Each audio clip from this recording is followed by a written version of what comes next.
Sir ଇଏ ହେଉଛି Odisha staff selection commission ସାମ୍ନାରେ ଶୋଇ ରହିଥିବା ହଜାର ହଜାର ସଂସ୍କୃତ ଶିକ୍ଷକ ଆଶାୟୀ ଆପଣ ଦେଖିପାରୁଛନ୍ତି ସାର୍।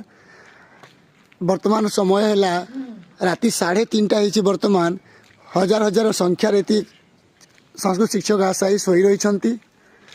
ନା ତାଙ୍କୁ ଭଲସେ ଶୋଇପାରୁଛନ୍ତି, ନା ତାଙ୍କର ଯେଉଁ ଦାବି ରହିଅଛି ତାଙ୍କର ଫାଇନାଲ୍ ମେରିଟ୍ ଲିଷ୍ଟ ଦିଆଯାଉ ତାହା ହେଇପାରୁଛି, ନା କୌଣସି ପ୍ରକାର ତାଙ୍କୁ ତାଙ୍କ ଦାବି ଅନୁଯାୟୀ ତାଙ୍କୁ କିଛି ପୂରଣ କରାଯାଇ ପାରୁନାହିଁ।